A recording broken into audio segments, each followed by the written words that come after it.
El Señor esté con ustedes. Y con tu espíritu. Lectura del Santo Evangelio según San Mateo. Gloria a ti, Señor.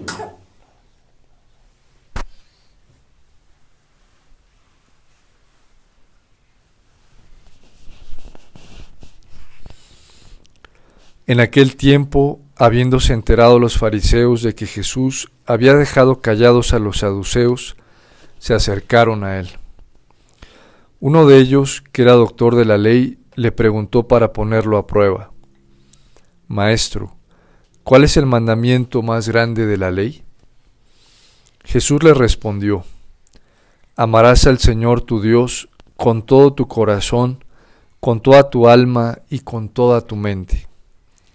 Este es el más grande y el primero de los mandamientos. Y el segundo es semejante a este: amarás a tu prójimo como a ti mismo. En estos dos mandamientos se fundan toda la ley y los profetas. Palabra del Señor. Gloria a ti, Señor Jesús.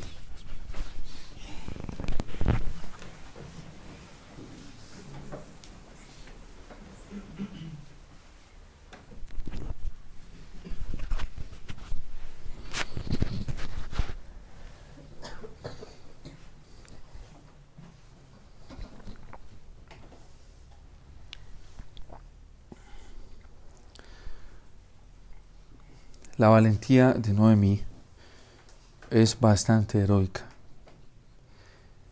Cuando uno comienza a adentrarse más en el contexto bíblico en el que vivió esta mujer y lo que le pasó al quedar viuda y lo que significa eso en el contexto del pueblo judío, que es una mujer totalmente desprotegida en el ámbito político, desprotegida en el ámbito religioso, desprotegida en el ámbito social, y eso significa una miseria material en el nivel más alto.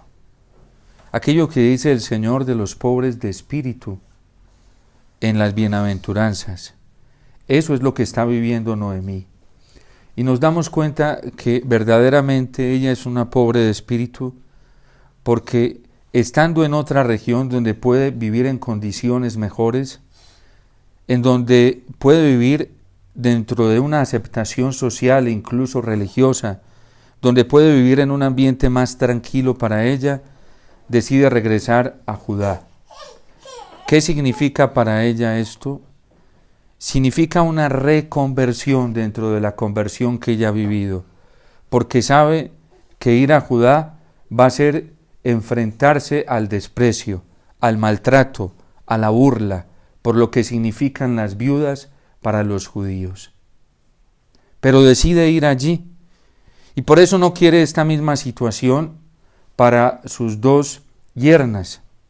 Y les dice que se queden, que cada una regrese a su casa, porque no tienen por qué cargar con la desgracia que ella está cargando, ni tienen por qué solidarizarse con ella, porque ya están libres legalmente hablando.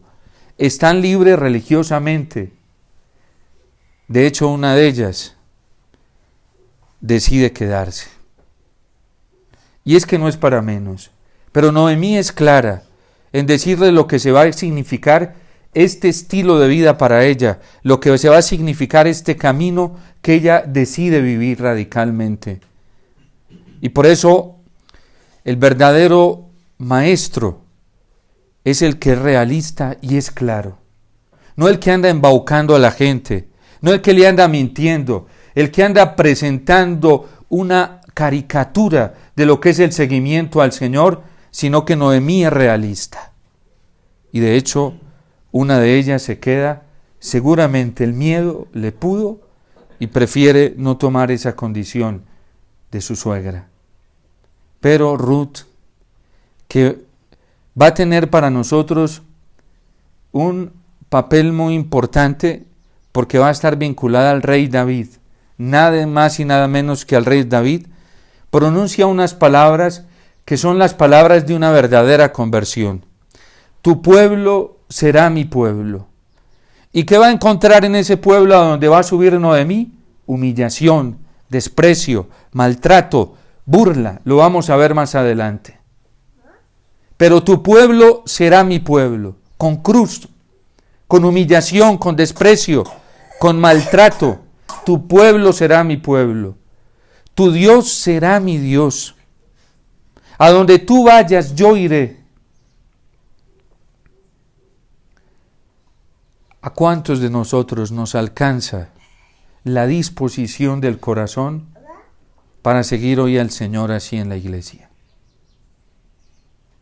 Cuando muchos dentro de la iglesia hacen una cantidad de marionetas espirituales, de marionetas pastorales, de marionetas morales, de marionetas en proporciones de la fe, para seguir al Señor más cómodamente, para seguir al Señor más tranquilamente, porque no quieren renunciar a las esperanzas mundanas, porque no quieren entregar las esperanzas a esta tierra, porque no quieren entregar las esperanzas del prestigio humano, porque no quieren renunciar a las esperanzas del prestigio del reconocimiento social, del reconocimiento político, del reconocimiento aún religioso. ¿Cuántos hoy, hijos de la iglesia, nos dejamos tentar por la notoriedad? ¿Cuántos hoy, hijos de la iglesia, nos dejamos tentar por lo cómodo, por lo aparente, por la aceptación de los otros?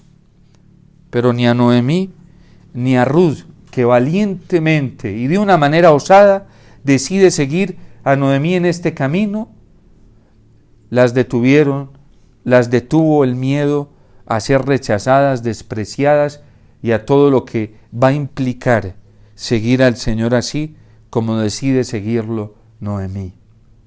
Más adelante, en unos versículos, encontraremos esta realidad con la que se encuentra cuando ella llega a su tierra. Es la burla, es la mofa. Y hoy hay discípulos en la iglesia que se dicen apóstoles de Cristo, que se hacen llamar apóstoles de los últimos tiempos, que no quieren seguir al Señor en estas condiciones. Y apostatan muy fácilmente del Señor, haciendo marionetas y artificios teológicos para decir que están siendo fieles al Señor. ¡Qué vergüenza! ¡Qué pena! Cuando la presión hoy aumenta para la vida cristiana, cuando la presión de las amenazas, porque así lo sabemos y el Señor no ha sido mentiroso con nosotros, se va a incrementar. Y cuando las pruebas por seguir a Cristo no van a disminuir. La iglesia es muy consciente de esto. Los papas vienen preparándonos para esto desde hace mucho tiempo con encíclicas, exhortaciones. El Catecismo de la Iglesia Católica, en el numeral 675, nos presenta de una manera clara y serena lo que va a ser verdaderamente el camino en la Iglesia. ¿Pero qué estamos haciendo algunos? Evadiendo la cruz. No, porque eso no da esperanza. Si a un católico la cruz no le da esperanza, hace tiempo dejó de seguir al Señor. Hace tiempo que está siguiendo otro Dios, el Dios de su propio invento, el Cristo de su propio invento, el Espíritu Santo de su propio invento o del invento del anticristo, que también anuncia el Evangelio, también predica el Evangelio, pero es un Evangelio muy diferente al verdadero Evangelio. Yo no me presenté a ustedes, dice San Pablo, con discursos filosóficos sofisticados o con grandes especulaciones teológicas. Padre, pero es que es un gran teólogo. Padre, es un gran filósofo. Yo no me presenté a ustedes así, dice San Pablo.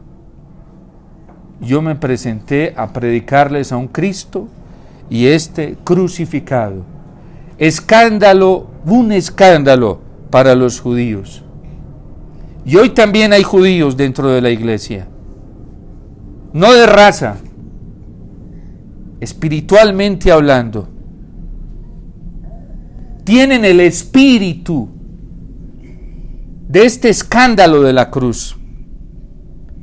porque les aborrece la cruz, les fastidia, les incomoda, les asusta, les da miedo, les quita la esperanza, les quita la ilusión, les quita la alegría.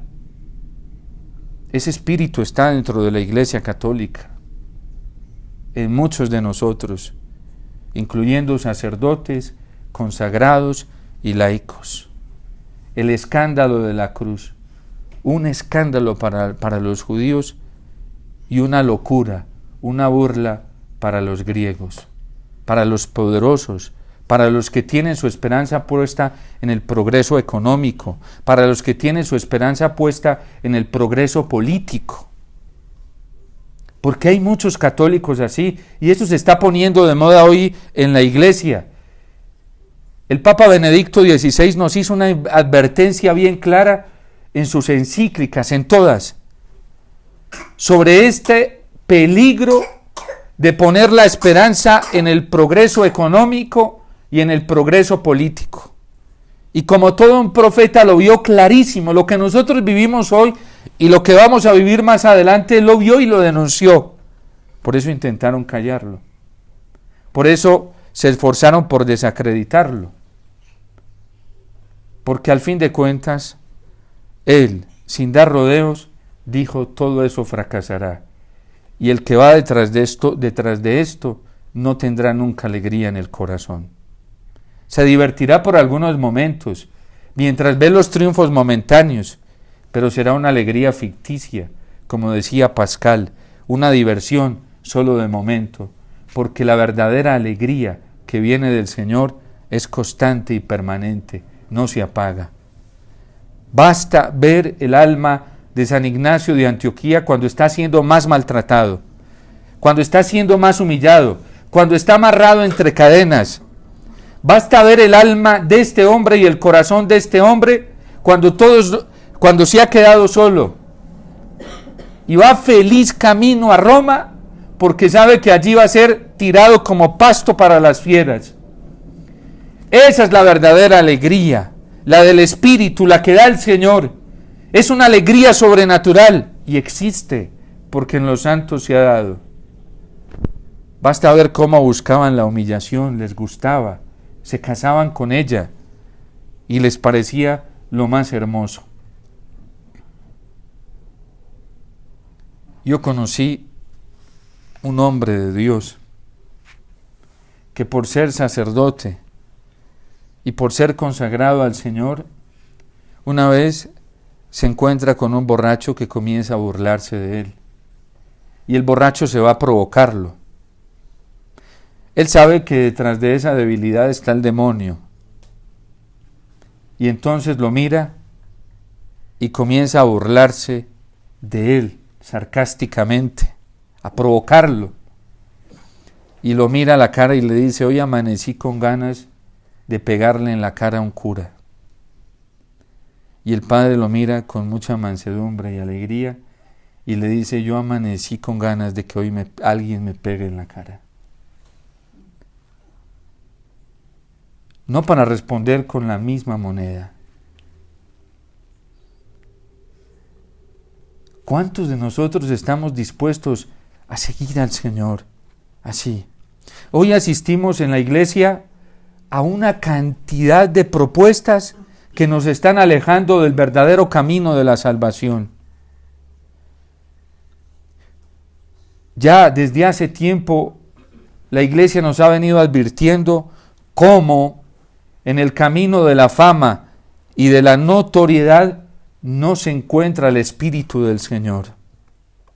Porque el Cristo que nosotros seguimos y el Cristo que alcanzó el triunfo de la resurrección nos muestra otra cosa muy diferente. Con ánimo firme y decidido, se fue hacia Jerusalén. Y allá que se iba a encontrar en Jerusalén, lo que Noemí se iba a encontrar en su tierra, en Judá.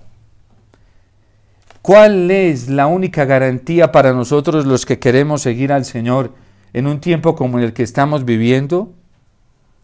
Si verdaderamente estamos siguiendo al Señor. Porque si no estamos siguiendo al Señor y estamos siguiendo el evangelio del anticristo, va a ser diferente. El anticristo ofrece esperanza, ofrece confianza, ofrece progreso, ofrece alegría, ofrece paz, ofrece unidad, ofrece justicia, ofrece verdad, ofrece belleza, ofrece amor. Pero ojo, porque este no ofrece cruz. Este ofrece poder.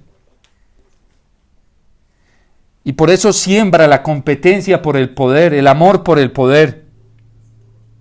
Y eso se ve dentro de la iglesia. No crean que eso es afuera. De hecho, afuera casi no compiten por estas cosas. Habrán unos que están afuera que están más cerca de nosotros que del reino de los cielos, porque miran la vida de una manera muy diferente. Y seguramente, como nos enseña el Concilio Vaticano II, en esa misión universal que hace el Espíritu Santo en todos los corazones, allá les estará enseñando a muchos que hoy están quizás fuera de la iglesia, cómo es el camino verdadero para llegar al reino de los cielos. Porque hay gente de afuera que vive muy bien y aparentemente no conocen los mandamientos y viven en los mandamientos, cuando hay católicos que hoy relativizan los mandamientos, pero dicen: yo amo a Dios con todo el corazón, Padre, yo quiero amar a Dios con toda el alma, con toda la mente, pero no nos importa atentar contra lo que Dios más ama. Y si no lo hacen directamente, lo hacen asolapadamente, conjugándose en sus reflexiones con el mal. Puede que no lo elijan abiertamente y públicamente, y estas aguas mansas son más peligrosas. Por eso hay que suplicarle al Señor que de esas aguas mansas nos libre, porque son asolapamientos escondidos que se presentan con apariencia de bien, de verdad y de santidad, y ahí solo está el diablo, escondido. Y qué bueno que el poder infinito del Señor va a sacar a la luz eso, porque la iglesia todos los días ora a través de los salmos para que esas intenciones nefastas y dañadas terminen saliendo a la luz. Para eso suplicamos en los salmos, y para eso los salmos todos los días nos expresan esa forma de orar, para que el Señor saque a la luz todos esos asolapamientos escondidos de intenciones que no son rectas, de intenciones que no son limpias, de intenciones que verdaderamente no buscan la gloria de Dios, que es el amor supremo del cual nos está anunciando hoy el Señor en el Evangelio, y el amor por los hombres, que es su salvación. ¿Verdaderamente nos interesa la salvación eterna de nuestros prójimos? ¿O nos interesa explotarlos? Que trabajen para nosotros, que nos idolatren a nosotros, no que le den la gloria a Dios. Es que instrumentalizamos a Dios hasta para eso, para tener la alabanza y el reconocimiento de los hombres, pero no para que lo amen a Él con todo el corazón y con toda el alma. Hay gente que se molesta porque un amigo o alguien cercano quiere amar a Dios sobre todas las cosas y amarlo por encima de él o de ella. Y hay gente que se siente molesta de eso y dice que eso no es evangelio. Pero el evangelio hoy nos está dando un presupuesto y dice que el primer mandamiento consiste en amar a Dios con todo el corazón, con toda el alma, con toda la mente y con todas las fuerzas del ser. No, Padre, es al contrario. Primero hay que amar al prójimo para poder amar a Dios. Y trasquilamos el evangelio y la palabra de Dios y hacemos las marionetas que hacían los herejes, como Marción, para trasquilar lo que Dios quiso decirnos y poner a Dios como instrumento a favor de nuestra tesis, y que defienda Él nuestra tesis, y no ponernos como siervos del Señor y de su palabra.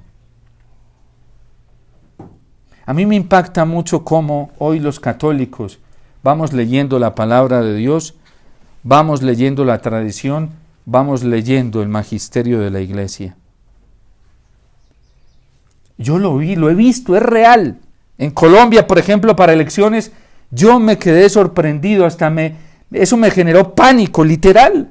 Yo tuve que venirme para el sagrario y decir, Señor, ¿cómo es posible que hombres de iglesia, personas de iglesia, hagan esto con tu verdad? Coger el magisterio de la iglesia para ponerlo a sostener nuestras tesis, nuestras especulaciones en criterios morales que no son los criterios de Dios, ni han sido los de la iglesia, pero instrumentalizar a la iglesia de esa manera para llevar a cabo lo que a mí me parece, lo que yo quiero, lo que yo decidí, lo que yo discerní. Eso es muy duro que personas de iglesia hoy hagan esto. Pero el Señor nos dice, le preguntan a Jesús para ponerlo a prueba, ¿cuál es el mandamiento más grande de la ley? Jesús no lo invierte, Jesús lo declara, es Dios. ¿Por qué hay gente dentro de la iglesia que se molesta cuando otro hermano quiere amar a Dios, quiere vivir para Dios, quiere ser para Dios? ¿Por qué hay dentro de la iglesia ministros que se molestan cuando otro hermano suyo quiere darle la primacía a Jesús Eucaristía, quiere darle la primacía al Dios del corazón? ¿Por qué se incomodan? ¿Por qué les molesta? ¿Por qué se irritan por esto? ¿Por qué ya la Eucaristía no les genera esperanza? ¿Por qué no les genera alegría? Si es la manifestación plena de nuestro Señor, ¿o es que ya dejaron de creer que verdaderamente es la presencia real de nuestro Señor, de sus dos naturalezas, divina y humana? Padre, no, primero soy yo. Porque dicen, no, primero es el prójimo, Padre, pero ¿de cuál prójimo están hablando implícitamente? De yo. Y se irritan. Porque las genuflexiones, las venias, los reconocimientos, las delicadezas, las alabanzas que se le dan a Jesús en la Eucaristía no son para ellos. ¿Y vamos a aprender a amar al prójimo así? No, es que Padre, yo sí amo al prójimo porque yo me la juego toda por el prójimo. ¿Para qué? ¿Qué quieres obtener de él? A lo mejor muchos en la iglesia hacen caridad, pero es una caridad para que el otro tenga la misma correspondencia con ellos. Y eso no se llama caridad cristiana. Eso se llama amor narcisista, egoísta, filantrópico. Cuando yo le hago un bien a alguien, porque espero la misma correspondencia de él y lo hago con esa intención, para que él después me corresponda de esa misma manera, eso es demasiado narcisismo. Decían nuestros antepasados, haz el bien y no mires a quién. Porque si ustedes hacen las cosas para recibir recompensa, ya se quedaron sin el premio del reino de los cielos. Fíjense que el catecismo, el magisterio, bueno, no solo el catecismo, el magisterio de la iglesia y la tradición de la iglesia nos dice que por eso no bastan a la hora de juzgar los actos. Es erróneo a la hora de hacer un juicio sobre los actos pensar o juzgar los actos solo desde las intenciones o las circunstancias. Y entonces pone el ejemplo, dice, por ejemplo, el que ayuna para ser visto, para mostrarse como un ejemplo, para que vean que si ayuno, ese ya recibió su paga. Ese ayuno no fue de cara a Dios. Y ese ayuno no le va a servir espiritualmente para nada. Bueno, sí, para dañar su alma, para alimentar su propio ego, para eso le sirve. Los padres del desierto eran muy sigilosos con las disciplinas y con los ayunos. Era paradójico que ya desde el siglo III y IV, los padres de la iglesia, a algunos les permitían hacer ayunos y a otros no. Porque los ayunos, las penitencias, las disciplinas, tienen que ir en orden a la orientación de las pasiones. Y somos muy tentados a la notoriedad, a que nos vean, a hacer una cantidad de acciones en el día y en la vida, espiritualmente hablando, para que los demás se enteren, que vean. No, Señor, para gloria tuya, pero por dentro, para que vean. Y saber qué trae eso después: resentimientos, celos, envidia, competencia, rabias, dolores, odio, heridas que Dios no quiere que se generen en el corazón. Por eso dicen los santos, todos coinciden en esto, que todo lo debemos hacer para la gloria de Dios. Todo. Las virtudes en la iglesia se practican, por ejemplo, hoy que el Señor pone como mandamiento, como ley, amar a Dios con todo el corazón, con toda la mente, con todas las fuerzas. ¿Qué nos está diciendo? Hermanitos, hay que ordenar la inteligencia y la voluntad a las del superior. ¿Y quién es nuestro superior? Dios. ¿Y cómo? Amándolo con toda la mente. Hay que ordenar todo el raciocinio. Hay que ordenar toda la reflexión de la inteligencia para Dios, para amarlo a Él. Hay que ordenar la tendencia de la voluntad, del corazón, de las pasiones, de los sentimientos, para amar a Dios con todo el corazón. Y algunos dicen que es que uno no tiene que ser tan exagerado en la Eucaristía. Santa Laura Montoya decía que la Eucaristía era el Dios de su corazón y el corazón de su Dios. Pero hoy en la iglesia hay quienes enseñan eso. Hay otro tipo de cosas más importantes, Padre, de prácticas piadosas más importantes. La obediencia a Dios implica un amor total a Él, como Noemí, como Ruth. Y por eso lo que dice la palabra de Dios: son dichosos estos que viven así. Dichoso el que se refugia en el Dios de Jacob, el que es siempre fiel a su palabra. La conversión que el Señor nos pide hoy es una conversión para reconocer que toda nuestra obediencia está dirigida a Él. Y cuando los santos predicaban la obediencia, la predicaban en razón de la voluntad de Dios. Por eso San Maximiliano María Kolbe dice que el que obedece a sus superiores no se equivoca nunca. Y dice, pero hay una excepción. Si un superior se puede equivocar, y si un superior me manda algo que es pecado, por muy insignificante, Padre, pero es un pecadito chiquitico, como en elecciones en Colombia que hubo superiores, ¿sí?, que manipulando la virtud de la obediencia hicieron eso, llevar la gente a hacer mal, y la gente ignorante, ciega, se dejó desordenar de eso. Padre, es que es en obediencia ¿a quién?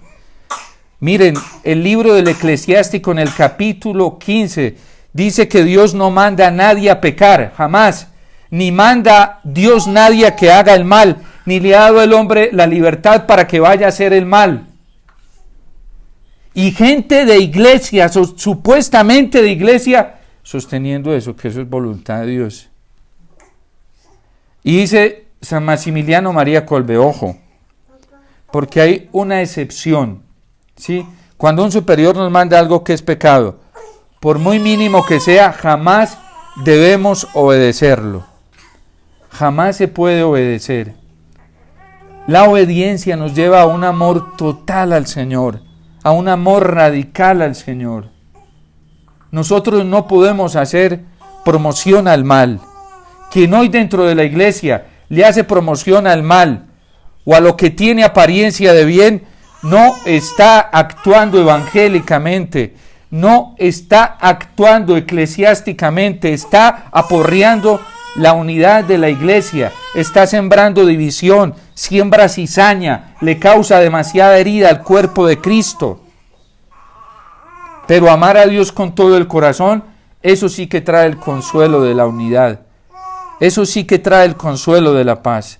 Nosotros deberíamos despertar rápidamente de lo que está pasando y de cómo nos tienen embotados este sistema que tiene manipulada a la gente y que no la deja pensar bien, que no la deja razonar bien, que no la deja orientar bien su vida a Dios. Y los jóvenes deberían abrir rápidamente su corazón y sus ojos y darse en cuenta de las mentiras con las que hoy nos engañan. Y los niños y sus papás, los papás, poner más cuidado en la educación de los hijos. Volver al Evangelio. Amar al Señor, nuestro Dios, con todo el corazón, con toda el alma y con todas las fuerzas, con toda la mente.